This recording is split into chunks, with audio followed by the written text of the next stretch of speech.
Live from Fargo and serving you on TV, online, and on the go, this is Valley News Live at noon. Well, let's start with the latest COVID-19 numbers in our area. North Dakota is reporting 475 new cases in the state, along with 7 new deaths. Overall, 203 people have died in the state. Now in Minnesota, the state reports 690 new cases along with 6 new deaths. 1,985 people have died in the state. A business in Perham, Minnesota is seriously damaged after a fire. Perham Linen caught on fire yesterday afternoon and much of the inside is ruined. Police say when they arrived on scene, smoke was coming out of the building. Fire crews were able to get it all under control. There's no word of a cause at this time. Now, a scary situation this morning lands one man in jail and likely left him with a good bruise on his face from the end of a shotgun.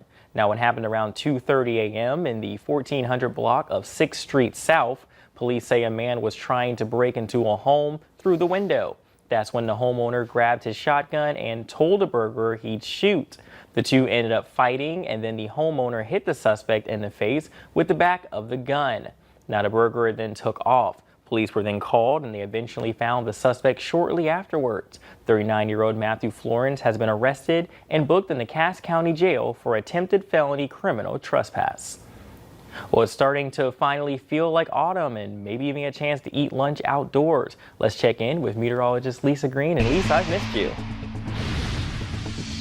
Oh, I missed you too. Welcome back. We're looking at some conditions that are going to be changing here today. Some of us in the Southern Valley still pretty warm.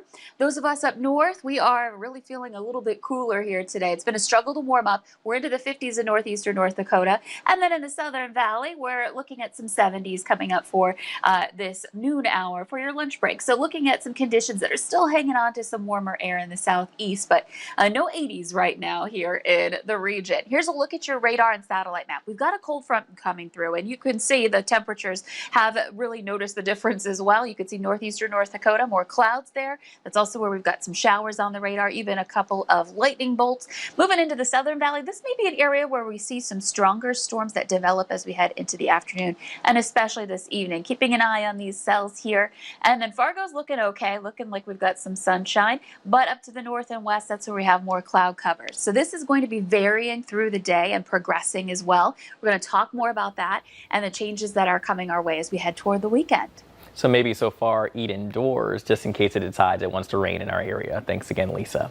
Well, a 26-year-old North Dakota man is dead after being hit by a train while mowing grass. It happened yesterday morning south of Carpio and Ward County. This is from the scene. The State Highway Patrol says the victim was mowing ditches along a highway and was backing up over some railroad tracks when he was hit and killed. His name is not yet released, but troopers do know he was from Kenmire. An investigation is underway for a narcotic search warrant that brought out the SWAT team in South Fargo. Police say a search warrant was served in the 900 block of 42nd Street South around 8 last night. No arrests were made. Well, an overall look at Americans' mental health reveals nearly 1 in 5 adults experienced symptoms of depression last year. 1 in 6 had anxiety. The CDC reports also shows women and young adults were the most likely to struggle with their mental health, despite higher rates of depression and anxiety. Women were more likely to get treatment with medications or therapy. 7% of adults reported moderate to severe symptoms of depression. An emotional farewell is happening right now in Washington for Supreme Court Justice Ruth Bader Ginsburg. Thousands of mourners are expected at court today. Tracy Potts is there live with more on the ceremony and politics surrounding her replacement. An outpouring of thanks outside the U.S. Supreme Court this morning. She was authentic and really believed in what she was doing. What I really valued about her is she stood up for what she believed, even when it wasn't a popular position. She was really all about advancing all people and making sure all of us had a good life. A final tribute to the nation's longest-serving female justice, Ruth Bader Ginsburg's casket, carried by her former clerks, arriving for a private memorial then public viewing outside. President Trump and the First Lady will visit tomorrow. He's announcing his nominee to replace Ginsburg Saturday. We're going to pick an incredible woman, brilliant woman, and watch the abuse that she will take. He's interviewed federal appeals judge Amy Coney Barrett from Chicago, a devout Catholic poised to tip the court's conservative balance. On Friday, he'll meet federal judge Barbara Lagoa in Miami. Her appointment could help President Trump win battleground Florida. Thank you, Mitt. Thank you. With Senator Mitt Romney now on board to vote before the election, I will vote based upon the qualifications of that nominee. Republicans are moving forward. The American people should have a voice in their selection of the next Supreme Court justice. That may not happen. Senate leaders are planning a confirmation hearing in early to mid-October with the final vote just days before the election. Tracy Potts, NBC News at the U.S. Supreme Court. Well, in today's Consumer Alert, the holidays are approaching in a year like no other. Walmart is making some changes ahead of this holiday season.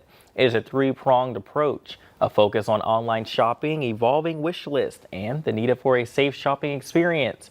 Walmart will hire 20,000 seasonal associates. The retailer is also increasing availability of unexpected gifts that reflect the new normal, like more athleisure, and a continued commitment to require face coverings, social distancing, and contactless service. Now, are you getting salty about 2020? The folks at Hershey are rolling out a product that represents how we're all feeling, keeping it together on the outside but salty on the inside. Reese's Cups with pretzels adds a salty crunch to the chocolate and peanut butter marriage. It'll be available in November. Well, coming up, Little Green Man to the rescue, how a Star Wars character is helping fight the flames on the West Coast. And a chance of storms later today. Lisa Green looks at our forecast.